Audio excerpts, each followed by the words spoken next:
তো বন্ধুরা আমরা ভাই জায়গায় চলে এলাম কোকোনাট মানে পার্ক। এটা কোকোনাট এরিয়া দেখতে পাচ্ছি, এখানে বহু পর্যটক মানে থাকে। তো আমরা ভাবলাম এখানে একটু বিশ্রাম নেবো, দেখা যাক। বিশ্রাম নিয়ে এই চারপাশটা ঘুরে নিয়ে দেখিয়ে দিচ্ছে অবশ্যই আমাদেরকে। ওদিকে দেখতে পাচ্ছি সি বিচ আছে, সি সাইড সি বিচ।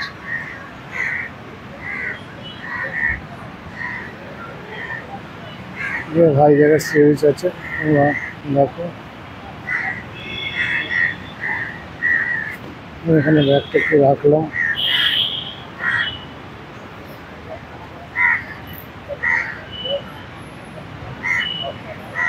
তোমরা দেখতেই পাচ্ছ এইদিকে সুন্দর মনোরম পরিবেশ।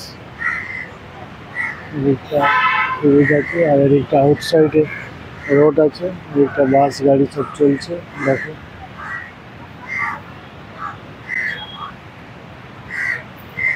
আউটসাইডে ব্যাক সাইডে দেখতে পাচ্ছি খুব সুন্দর এই প্রাকৃতিক দৃশ্য।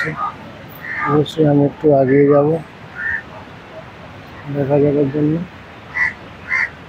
চলুন আগে এটা দেখা যাক কি আছে।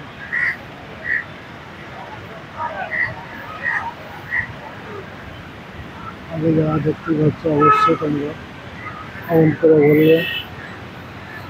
তো দেখা যাক ব্যাক সাইডটা কি আছে না আছে, আমরা বলবো অবশ্যই। আমাদেরকে দেখার জন্য নিয়ে যাবো।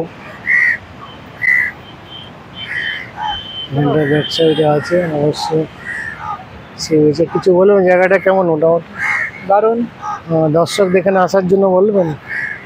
ভালো জায়গা ঘোরার জন্য। ভালো জায়গা ঘোরার জায়গাগুলো আমাদের আজকে আমরা এসেছিলাম, সবাই আসবে ঘোরার জন্য।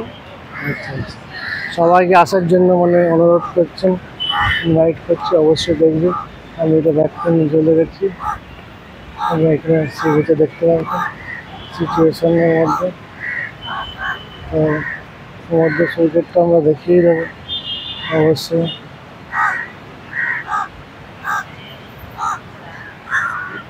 বন্ধুরা দেখতে পাচ্ছি একদম সুন্দর লোকেশন, ভিউটা আসছে, এসে মনোরম পরিবেশ করা হচ্ছে। অবশ্যই তোমরা জানাবে কেমন সিচুয়েশনটা আমাদের হয়েছে। তোমরা অবশ্যই আমাদেরকে বলবে। আমরা আরও দেশের নানা অজানা তথ্য করে আমাদের পরবর্তী আকর্ষণ থাকবে, সেটা এখন আমরা অ্যানাউন্সমেন্ট করছি না, পরে আমরা জানাবো। ওটা আমাদের প্ল্যানিং এখন হয়নি, পরবর্তী আমাদের ব্লগ কোথায় হবে সেটা আমরা অবশ্যই এখানেই জানিয়ে দেবো। তা তোমরা ভালো থেকে আজকের মতো এখানেই সমাপ্ত করলাম।